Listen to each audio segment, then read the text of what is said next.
Welcome to another quiet journey into the past. As you rest, allow the pace of your breathing to soften and let the ancient world unfold gently around you. To the sunlit temples and the silent pyramids. To the land we call ancient Egypt, a land that glitters in memory with gold and stone, but which, in truth, was sustained by toil, sweat, and service. Our theme is simple, though perhaps surprising. Why it often sucked to be a pharaoh's servant. And more, behind every gleaming monument, every lavish ritual, and every vision of eternal life, there were hands that labored unseen. Over the course of 4 parts, we will immerse ourselves in daily struggle, unravel the mystery of a revolutionary pharaoh, open the pages of the Egyptian afterlife, and descend into a royal tomb before it was ever touched by thieves. Each part will flow gently into the next, guiding you not with urgency, but with the calm rhythm of history itself. And so, let us begin in the early dawn with the weary figure of a servant. Imagine yourself stirring awake before the sun has even broken the horizon. The air is cool now, but you know it will not remain so for long. The desert sun is relentless, and by midday, every stone and wall will radiate heat. But as a servant in the palace of the Pharaoh, you have no choice but to rise, to wash, to prepare yourself for the long list of tasks that await. The palace is vast high walls, painted with ochre, courtyards shaded by palms, floors polished smooth. It is a place of grandeur, but not for you. For you, the palace is a place of duty, where each day is filled with work that must be done precisely, swiftly, and without complaint. Perhaps your morning task is to polish gold. The pharaoh's treasures, from bracelets and pectorals to gilded furniture, must gleam as if kissed by the sun itself. You take a cloth, rub carefully, and repeat the motion again and again until your hands ache. One missed spot could invite the disfavor of an overseer, or worse, reflect poorly upon your devotion to the divine ruler. Another day, perhaps, you are ordered to fan the pharaoh as he sits in his throne room. The hall is crowded with officials, scribes, and priests, the air thick with incense. You hold a great palm frond, swaying it rhythmically to keep the ruler cool. It may look effortless, but the work is exhausting. Hours pass, your arms stiffen, and yet you must not falter. To falter would be to draw the eye of a master who expects perfection. Fear is constant. Not only the fear of earthly punishment, but also the fear of divine displeasure. The pharaoh is not just a king. He is considered a living god, the son of Ra, chosen by the heavens. To serve him poorly is to risk not just rebuke, but a stain upon your spirit. Meals are meager. While the pharaoh dines on roasted duck, honeyed cakes, and jars of fine wine, you eat bread baked coarse with grit, perhaps a few onions or beans. Beer, thick, nourishing, and sometimes sours your daily drink. It fills the belly, but it is far from the delicacies you see carried past on trays of silver. The work extends beyond the palace walls. Servants are dispatched to fetch water from the Nile, to carry offerings to temples, to deliver messages across the city. The streets are busy with merchants, the air alive with the bray of donkeys, the calls of sellers, the dust kicked up beneath sandaled feet. Yet for you, there's little joy in the bustle. Each errand is another burden, another reminder that your time is not your own. And always, there's the knowledge that mistakes are not easily forgiven. A vessel broken, a robe torn, a tray dropped, such errors could result in harsh punishment. At best, a beating from an overseer. At worst, dismissal from service, which often meant poverty or even conscription into harsher labor. Perhaps on the crews that hauled stone for the Pharaoh's endless building projects, the rhythm of a servant's life is steady but unyielding. Work begins before the sun, continues through the day, and only eases when the lamps are dimmed in the palace halls. At night, you return to your small quarters, plain, narrow, without decoration. You rest your head, knowing that tomorrow will bring the same endless cycle of tasks. And yet, there is a strange pride, too. To serve the Pharaoh is to stand, however distantly, in the orbit of the divine. To polish his gold is to touch objects believed to carry sacred power. To fan him is to brush the air around a living God. Even the most weary servant might comfort himself with the thought that his toil connects him, in some small way, to eternity. Still, when we strip away the grandeur, the reality remains. Behind the splendor of Egypt lay countless, unseen hands, weary and watchful, enduring in silence.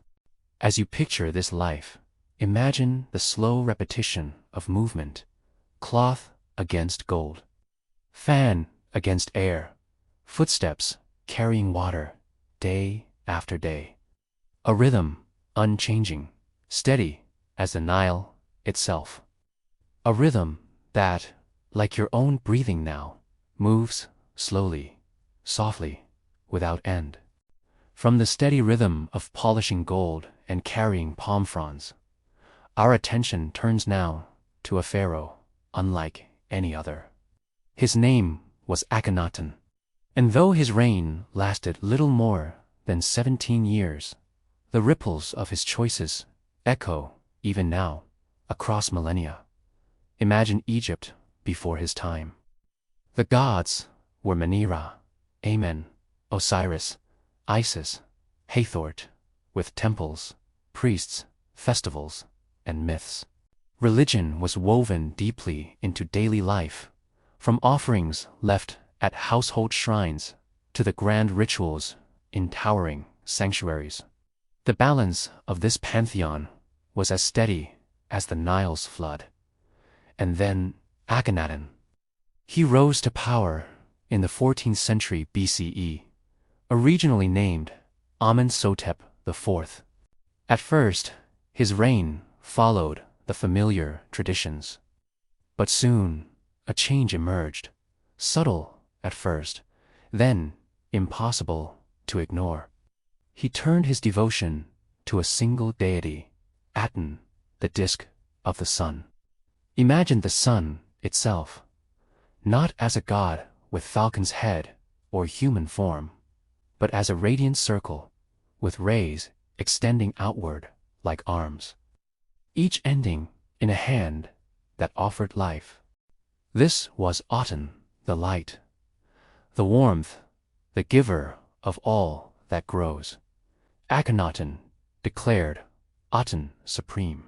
Temples to other gods were closed. Images of Amen, long the chief deity of thieves, were defaced. Hymns were rewritten, prayers reshaped. Where once there had been a chorus of voices, now there was to be only one, the praise of the sun's disk. The change was so radical that he moved the very heart of Egypt's government. Leaving Thebes behind, he built a new city, Akhenaten, the horizon of Aten. Imagine it rising from the desert. Broad avenues, open courtyards, temples designed not as shadowed halls, but as spaces filled with light. Roofless, so that the rays of Aten could touch the offerings directly. The city shimmered with fresh plaster, its walls painted with scenes of the royal family beneath the golden sun. The art of the time shifted as well. Pharaohs had long been portrayed in idealized, form-strong, youthful, eternally perfect. But Akhenaten's images were different. His body appears elongated, his features soft, his chin pointed, his belly rounded. Some see illness in these depictions, others deliberate symbolism. Was he portrayed this way to emphasize his unique closeness to Aten? Was the art simply breaking tradition to reflect a new vision of truth? We cannot be certain. Beside him stood his queen, Nefertiti, remembered today for her serene and elegant likeness preserved in a famous bust. Together, they are often shown with their daughters. Beneath the rays of Aten, the sun's hands extend toward them, holding the hieroglyph of life to their lips, as though they alone breathed the pure air of the god. To his subjects, the changes were bewildering. Centuries of devotion to Amen, Osiris, and the rest could not simply vanish from the hearts of the people. Farmers still buried small amulets in their fields. Families still whispered prayers to the gods of their ancestors. For priests, the revolution was devastating. The great temple estates that had long held wealth and power were diminished, their rituals disrupted. And so, Akhenaten's reign stands as a puzzle. Was he a visionary, seeking a truer way of worship, stripping away centuries of complexity to focus on the visible sun that gave life to all? Or was he desperate, perhaps politically motivated, seeking to weaken the power of the Amun priesthood and centralize authority in himself? Was he enlightened, mad, or merely practical? The tablets and inscriptions give us glimpses, but not certainty. What is clear is that the experiment did not endure. After Akhenaten's death, his city was abandoned. His name was erased from king lists. Temples to Amen were reopened, images restored, and the old pantheon reclaimed its place. Aten was reduced to one god among many, no longer supreme. Later, Egyptians would remember Akhenaten, not with reverence, but with unease, calling him the heretic. And yet, through the fragments left behind, we can still feel the strangeness of his vision. Imagine standing in the open-air courtyard of Akhenaten, sunlight streaming down unbroken. Priests raising offerings, not in darkness, but in brilliance. No hidden sanctuaries, no statues carried in procession, only the sky itself, vast and unchanging. In that light, there is something almost peaceful. The warmth on your skin, the steady glow of day, the rhythm of life tied not to many gods, but to a single, shining presence in the heavens. Whether mad or inspired, Akhenaten reminds us that history is not only the story of monuments and victories, but also of ideas, fleeting, sometimes extinguished, but always leaving traces. His brief revolution, carved into stone and painted on plaster, still speaks softly of a moment when Egypt turned its face however briefly, to a single god in the sky. Death in ancient Egypt was not an ending, but a passage. For the Egyptians, life was a delicate balance, and the afterlife was its continuation. The proper steps were taken. Without them, one risked wandering forever, hungry, thirsty, or simply fading away. To guard against such a fate, the Egyptians turned to what we call today the Book of the Dead. The name is modern. Ancient Egyptians would have known these texts as the spells for going forth by day. Imagine unrolling a long papyrus scroll, its surface painted with fine hieroglyphs and images. The lines run in orderly rows, black and red ink alternating. Small scenes show a soul on its journey, facing gates, guardians, and trials. Each spell is like a key, unlocking safe passage. The Egyptians believed that when one died, the person's life force left the body, but still needed sustenance. Food, offerings, incense, and prayers helped nourish it. The Ba, often depicted as a bird with a human head, could move between the worlds of the living and the dead. But for the soul to survive eternally, it needed to pass the Great Judgment. Picture the Hall of Two Truths. The air is still, the floor polished smooth. At one end, the god Anubis, jackal-headed, calm, impartial. In his hands, a great scale. On one side rests the heart of the deceased, thought to be the seat of memory, intention, and morality. On the other side lies the feather of Mat, the goddess of truth and order. The heart must not be heavier than the feather. If it is, the soul is devoured by Ammit, a fearsome creature, part crocodile, part lion, part hippopotamus. Not tortured, not punished, forever, simply erased. A second death, a silence. For Egyptians, this was the greatest fear. Not pain, but non-existence. And so, the Book of the Dead prepared one for this test.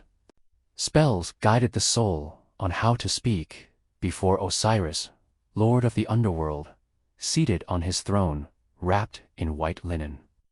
Other spells were more practical, ensuring the deceased knew the names of the gates and guardians, the secret passwords that allowed passage. There are spells to breathe air again, to drink clean water, to avoid hunger. There are charms against snakes, crocodiles, and demons of the afterlife.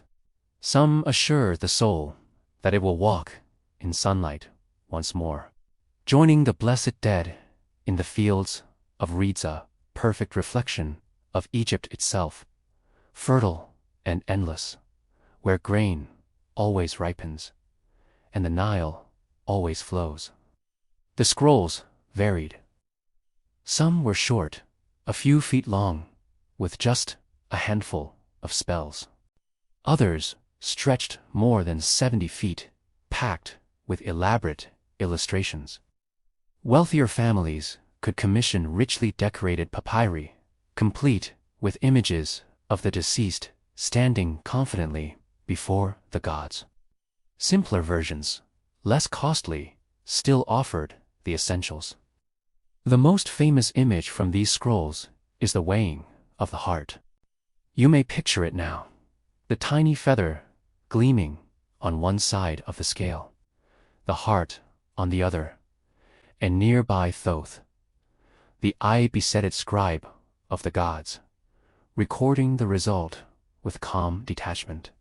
Above, other gods watch, their faces serene, their hands raised in blessing or judgment. But alongside this solemn imagery, there is also comfort.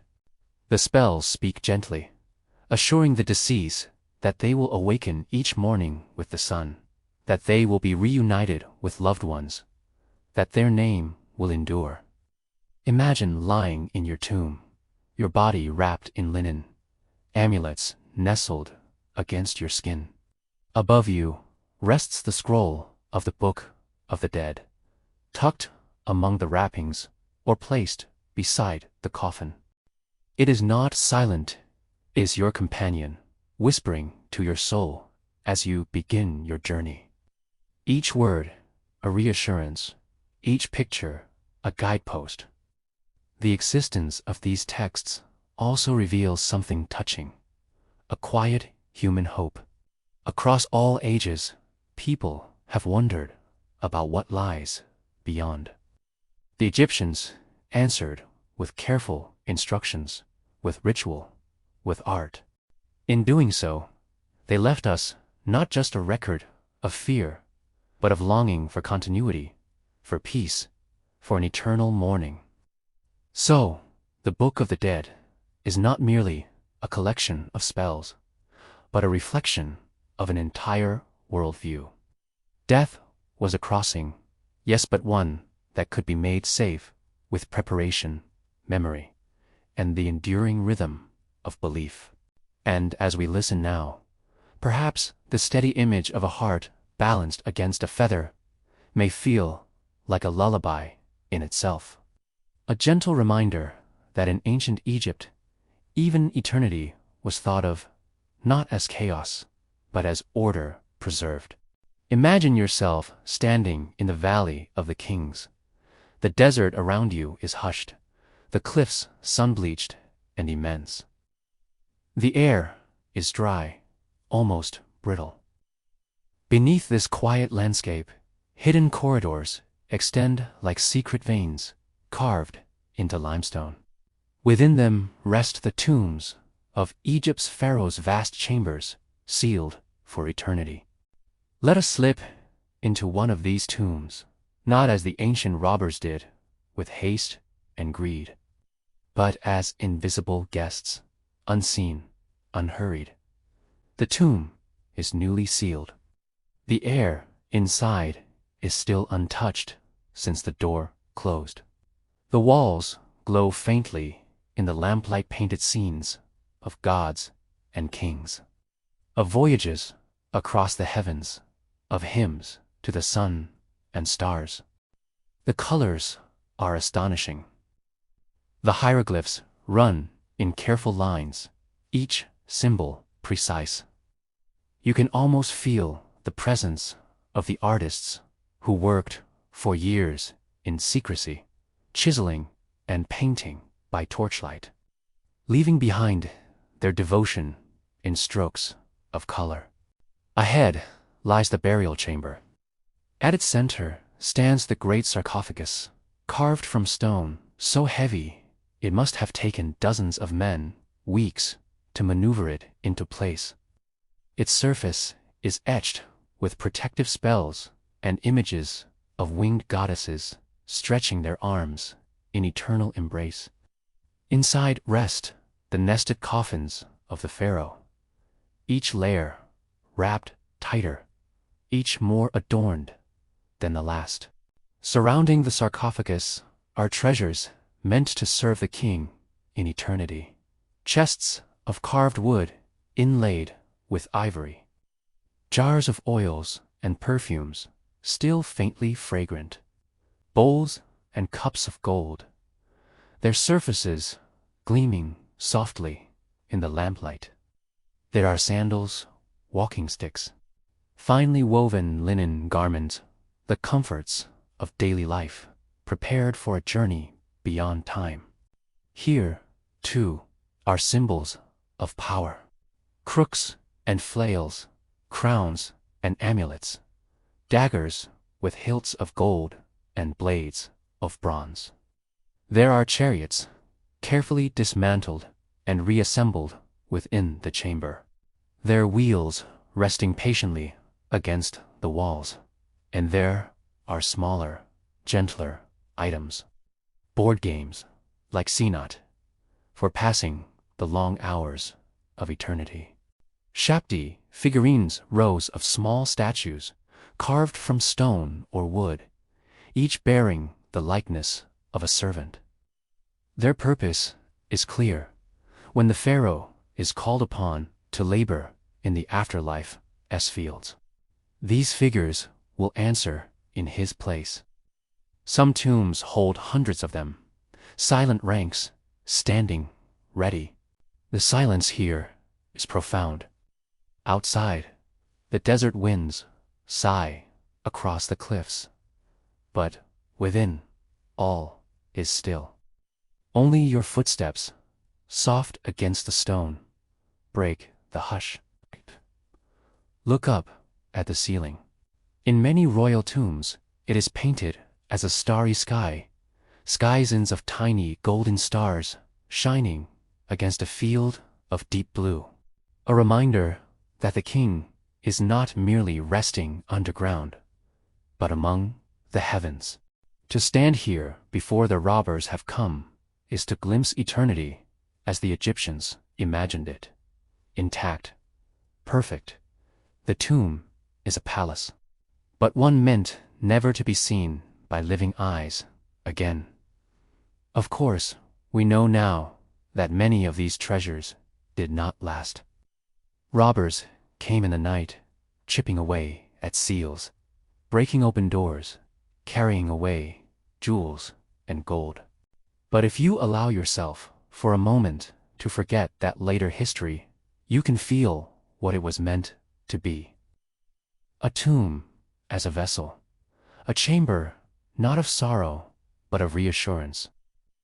A place where the king would rise again each morning with the sun god. His treasures and servants ready, his body safeguarded by spells and amulets, his name preserved in paint and stone. And in that stillness, you can sense the weight of centuries, the devotion of craftsmen, the prayers of priests, the hope of a civilization that even death could be ordered, protected, softened into something eternal. So when we think of the treasures of ancient Egypt gleaming in museums today, it is worth remembering their first purpose. Not for display, not for plunder, but for quiet companionship in the long journey of forever. And so, we come to the end of our quiet walk through ancient Egypt. We began among the weary hands of the servants, those who rose before the sun, who polished gold, fanned air into still chambers, and lived in the shadow of both their masters and their gods. Their world was one of constant service, a rhythm of small tasks that filled each day, with little reward but the certainty of survival. From there, we drifted into the reign of Akhenaten, a king who tried to remake the very heart of Egypt's faith. His devotion to the Aten, the radiant sun disk, reshaped temples and rituals, yet left confusion in its wake. Some saw him as visionary, others as misguided. And still, today, his long face carved in stone, his wide lips and narrow eyes watch us with mystery.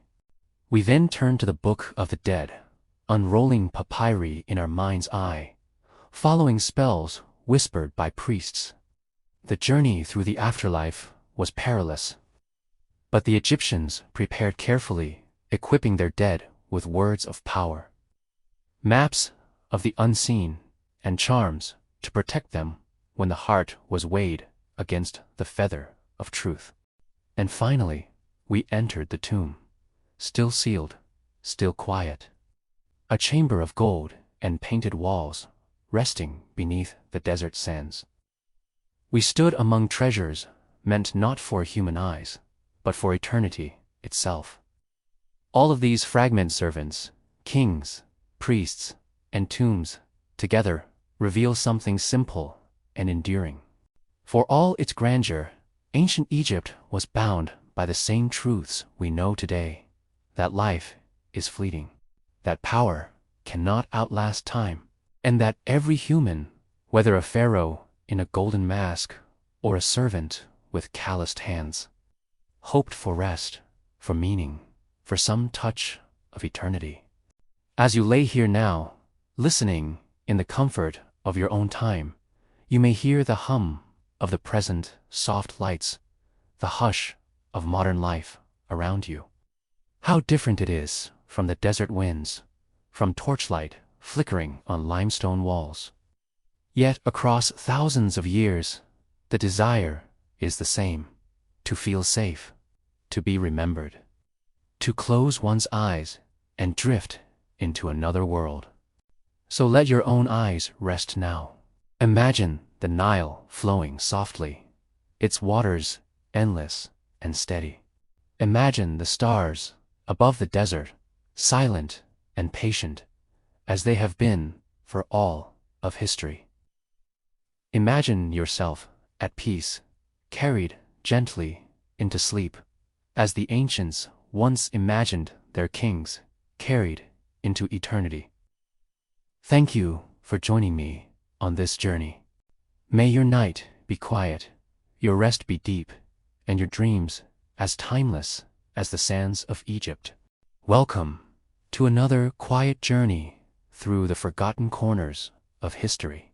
As you settle in, perhaps resting your head against a pillow, allow your breathing to slow, and imagine the steady rhythm of the past unfolding like the pages of an ancient book.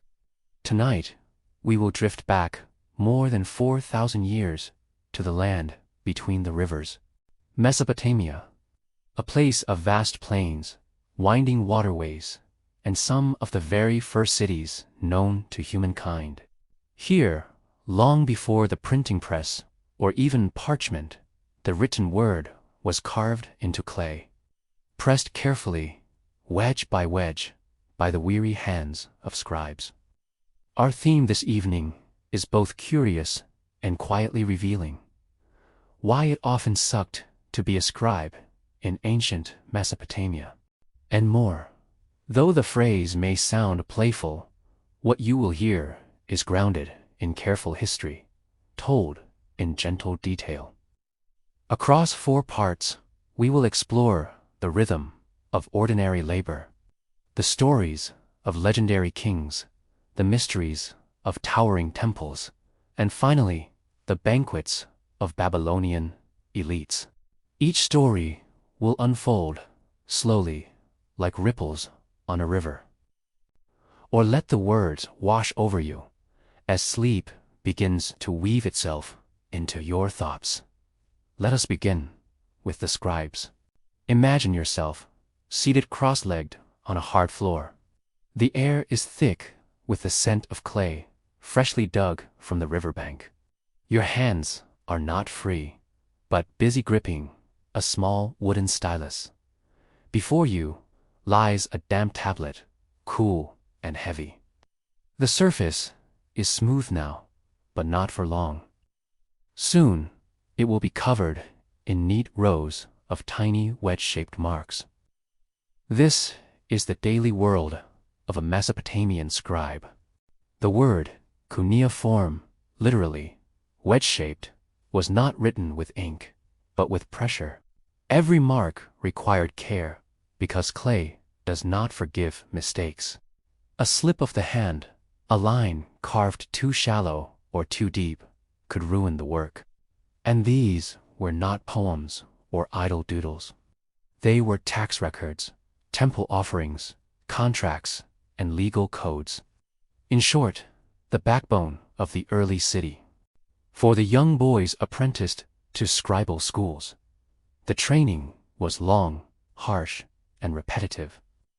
Morning after morning, they copied signs onto clay, memorizing lists of words, animals, tools, gods, officials.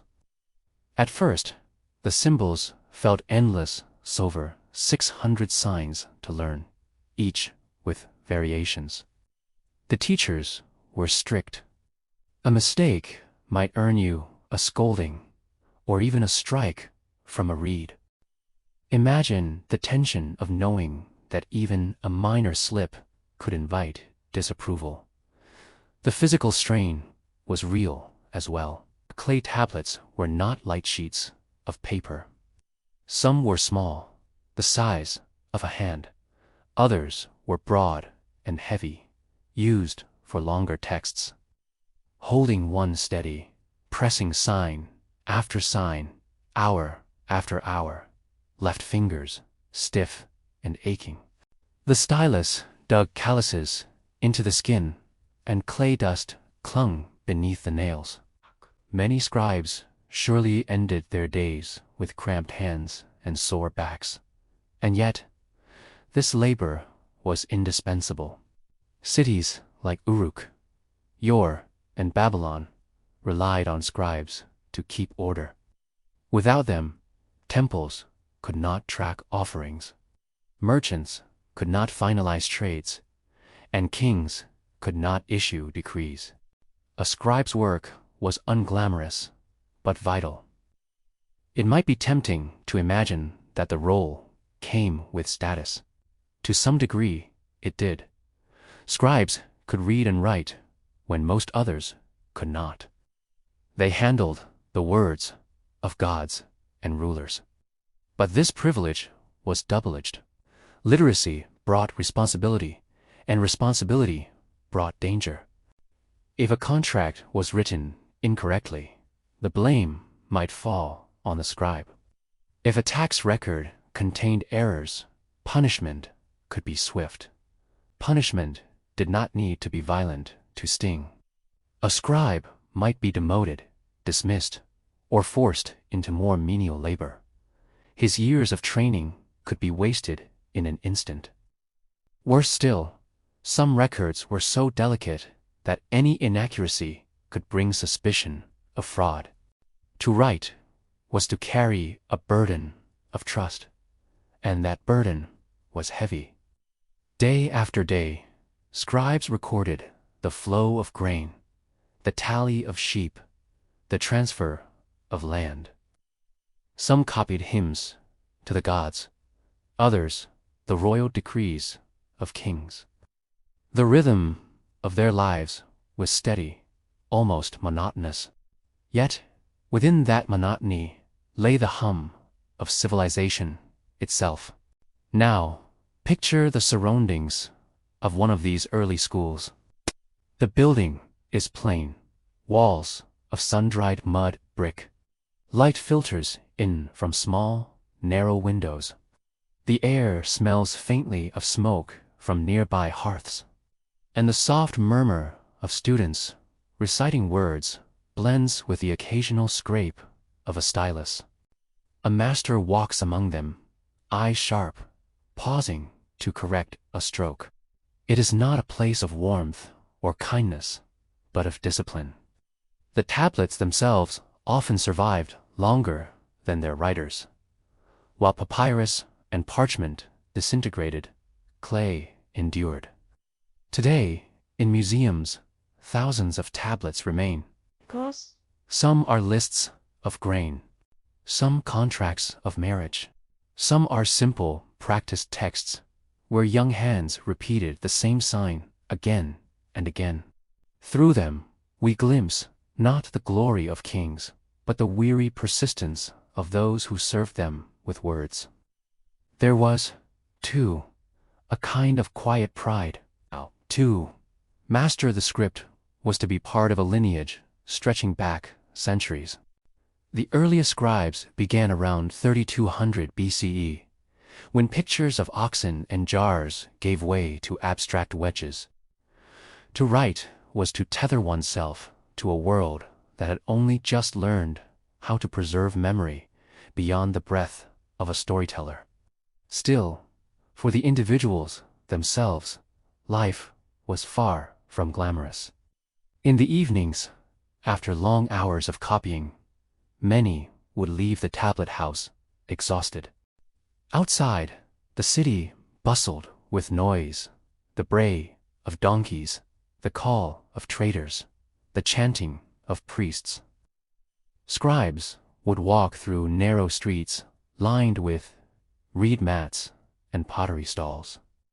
Returning to modest homes where the work of tomorrow already waited. It is easy, across thousands of years, to imagine the romance of the scribe, to picture them as keepers of wisdom. But their reality was closer to drudgery. Endless repetition, stern oversight, aching hands, and little recognition. And yet, it is because of them that we know so much today. Without their work, the laws of Hammurabi, the hymns to Ishtar, and even the story of Gilgamesh would have been lost to silence. As you think of them, perhaps let the image soften. The quiet room, the steady scratching of stylus against clay, the slow accumulation of signs, a rhythm, steady and unchanging. It is the rhythm of their lives, and perhaps, as you listen, it may help lull you into the rhythm of rest. From the quiet scratching of styluses in the tablet houses of Mesopotamia, our path now drifts into a different kind of story. The scribes, after all, were not only recorders of taxes and trades. They were also the preservers of myth. And it is through their clay tablets that we inherit one of the world's oldest tales, the Epic of Gilgamesh. Imagine the setting. A city by the Euphrates River, its walls tall and imposing. Its gates opening onto streets alive with merchants and artisans. This was Uruk, one of the first true cities of the world. And at the heart of its legend stood a king who was said to be 2/3 divine. His name was Gilgamesh. The scribes tell us he was powerful, so powerful, so powerful, in fact, that his people feared him. His strength was unmatched, but with that strength came arrogance. He worked his citizens to exhaustion, demanded privileges that weighed heavily on them, and left many wishing for relief. In their prayers, they begged the gods to send balance. And so, the story begins. The gods answered with creation. From clay and wilderness, they formed a companion, equal in strength, but wild in spirit. His name was Enkidu. Covered in hair, running with gazelles, he was a creature of the untamed steppe. Where Gilgamesh embodied civilization, Enkidu embodied nature, and soon the two would meet. Their meeting was not gentle.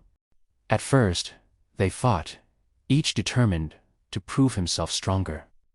Imagine the clash of two titans, their struggle shaking the walls of Uruk. But as with many rivalries, respect grew out of conflict. Instead of enemies, they became companions, unlikely pair bound together by destiny. Together, they embarked on adventures that tested the limits of human ambition. One of the most famous was their journey to the cedar forest.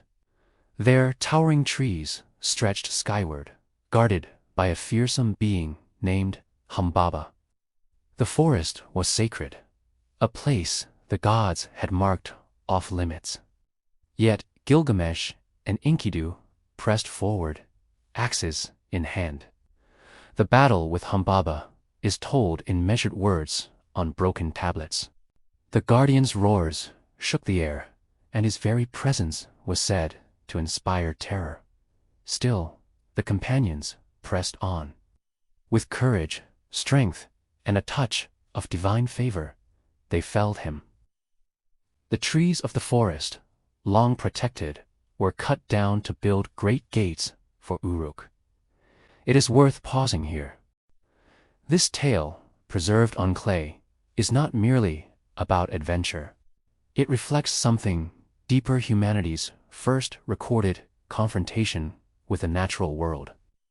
Gilgamesh, the city dweller, reaches beyond his walls to claim what is wild and sacred, while Enkidu, born of that wildness, joins him. Their triumph carries with it both pride and consequence. Their second great deed came with the slaying of the bull of heaven, a divine creature sent by the goddess Ishtar. After Gilgamesh spurned her advances, the bull's hooves cracked the earth, opening great chasms. Yet again the companions prevailed. The city celebrated, but the gods did not. The scales of destiny had tipped too far, and so punishment followed. The gods decreed that Enkidu, the wild man, must die. For Gilgamesh, the loss was devastating. Imagine a king, once proud and untouchable, now kneeling beside his friend, powerless to change fate. The grief carved itself into him, deeper than any wound of battle. It is here that the tale of Gilgamesh turns from adventure to something quieter, more haunting. Faced with Enkidu's death, Gilgamesh confronted the truth that he, too, was mortal. His divine blood could not shield him forever. And so he set out, wandering far beyond the boundaries of his city, in search of something greater than power, the secret of eternal life. He traveled across deserts, through mountains, to the very edges of the known world. At last, he found Utnapishtim, the Mesopotamian figure of the flood story, a man granted immortality by the gods after surviving a great deluge.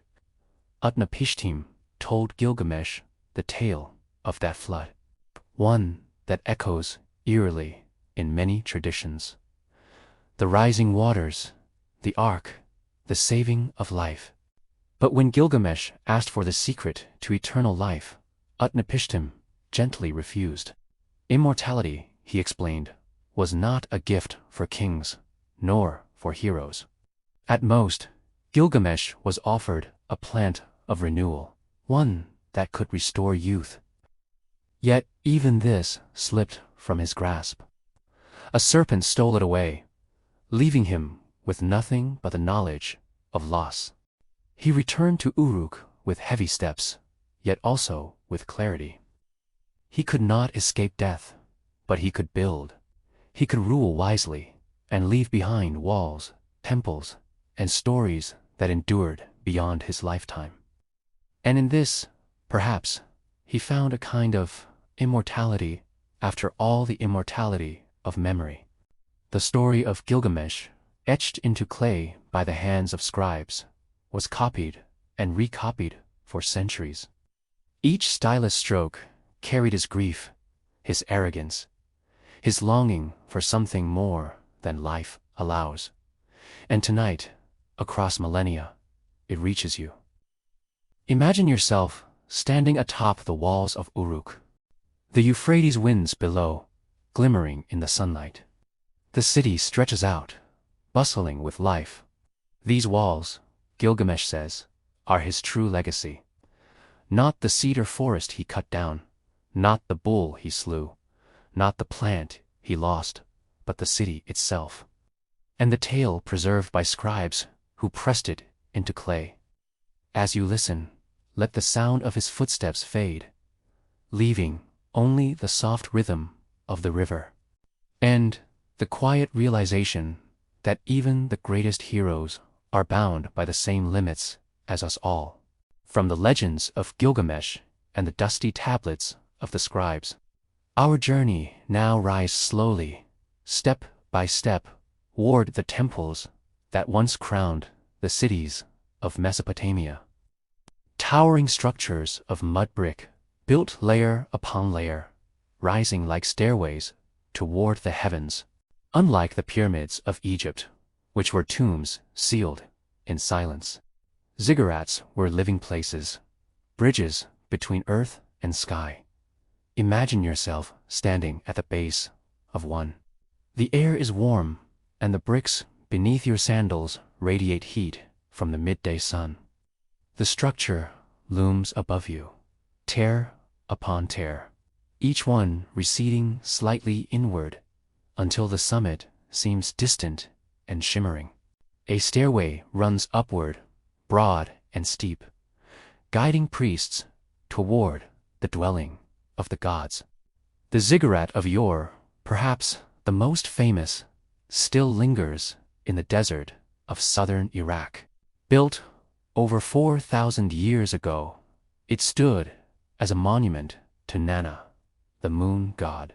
Its lower levels are worn and weathered today, but once it rose high and proud, plastered in gleaming white, trimmed with vibrant blues and reds.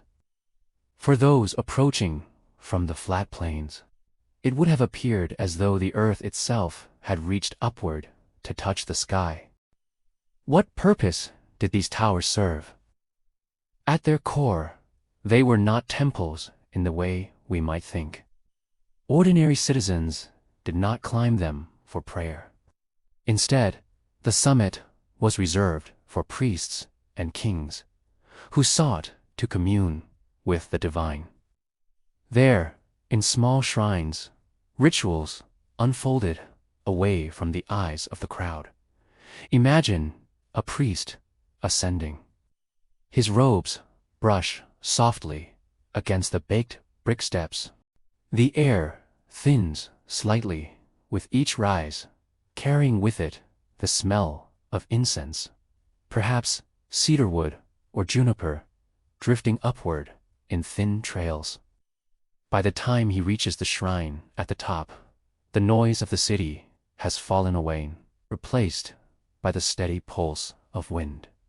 Here, he offers bread, pours out wine, whispers hymns in careful cadence. To those below, these acts were unseen, but their effects were believed to ripple through the balance of the world. Ziggurats were more than places of worship. They were symbols of order. In a land prone to flooding rivers and shifting powers, their massive bulk proclaimed permanence. To build one required immense labor. Thousands of workers shaping mud bricks, layer upon layer. These bricks, though fragile alone, became durable in numbers, like the society itself. The design also carried meaning. Some scholars suggest that each tier represented a step of the cosmos, the underworld, the earth, and the heavens. Ascending them was not just a physical act, but a symbolic journey upward, from the mortal to the divine. Yet, life around the ziggurats was not only solemn. The precincts nearby bustled with activity. Vendors sold bread and beer to those who came for festivals. Musicians played lyres and flutes during holy days. Ordinary people brought offerings to the temple courtyards, even if they never saw the shrine above. For them, the ziggurat was a beacon and assurance that the gods were near, and that the rituals above kept the balance of life secure. The scribes, too, played their part. They recorded temple inventories, tracked offerings, listed animals for sacrifice. Sheep, goats, doves each, carefully tallied, each accounted for. In these details, the grand tower of devotion met the careful strokes of clay-bound writing. And within the rituals themselves, there was mystery. The priests guarded sacred knowledge, incantations, omens, celestial observations. They watched the movements of the moon and stars from high vantage points, reading signs in the heavens. To them, the ziggurat was not only a temple, but also an observatorial way to peer into the patterns of the universe. It is easy to imagine, on a clear night, a priest gazing skyward from the summit. The constellations shine above, bright and steady. Below, the city sleeps, its fires flickering in the darkness. Between the two the heavens and the earth stands the ziggurat, a bridge of brick and ritual. And yet, despite their grandeur, ziggurats were not eternal. Built of sun-dried clay, they weathered over centuries. Rain wore down their edges, and kings rebuilt them time and again. Today, most stand in ruins, their upper levels crumbled, their shrines gone. But the sense of awe lingers. Even in decay, they seem to whisper of a time when humans sought to climb closer to their gods, not through words alone, but through stone and structure. As we leave the ziggurat behind, let the image settle gently in your thoughts. The steady ascent of steps, the hush of wind at the summit, the faint glow of firelight below. A rhythm rising and falling, much like breath itself. From the dusty courtyards around the ziggurats, we now step into a different kind of gathering, one of sound and flavor, ritual and pleasure. For the elites of Babylon, feasting was not only nourishment, it was performance, politics, and piety, all interwoven beneath the glow of oil lamps. Imagine the setting. A great hall, its walls coated in plaster, painted with faint patterns of rosettes and animals. At the center, low tables are arranged, while mats and cushions line the floor. The air is heavy with the mingling aromas of roasted meats, fresh bread, and spiced stews. Oil lamps flicker, their flames soft and golden, casting shadows that dance along the walls. Guests enter slowly, removing sandals, reclining as attendants pour water over their hands. The feast begins not in haste, but with ritual. Priests may first offer a blessing, a murmured invocation to the gods who are thought to preside over such occasions. Music rises softly in the background, the strumming of a lyre, the gentle tapping of drums. On the tables lie dishes, both simple and abundant. Bread, flat and warm, is broken and shared.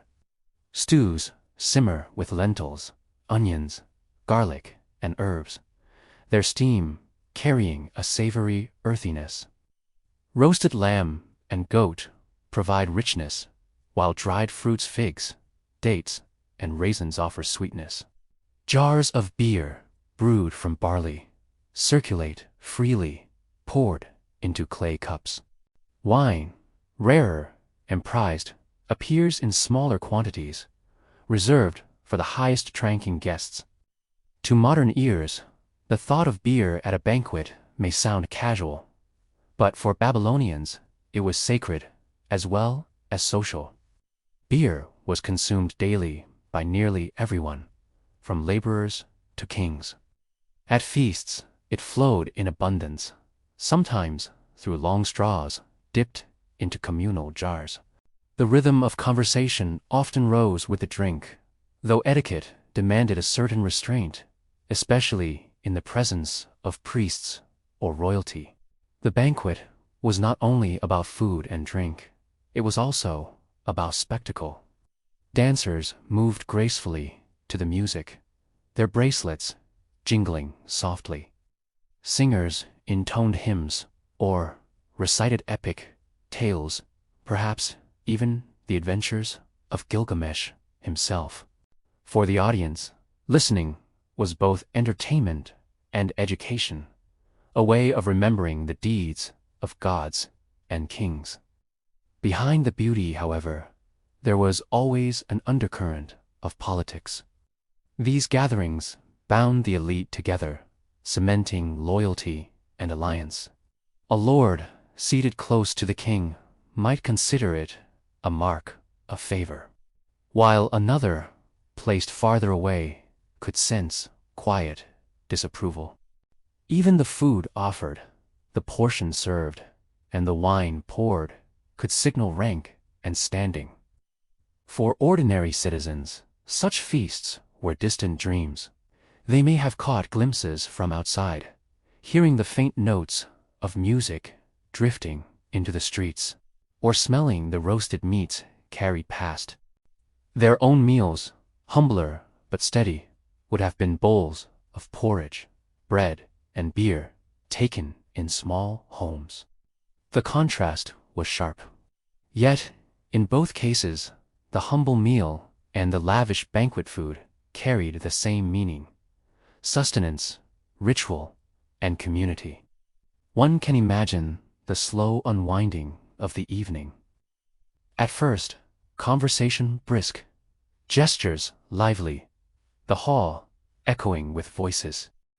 Later, as lamps burned lower and cups emptied, the rhythm softened. Guests reclined more deeply, music grew gentler, and the atmosphere turned reflective. Outside, the night air was cool against the mud-brick walls, while within, the feast lingered like a dream sated, fragrant, and hushed.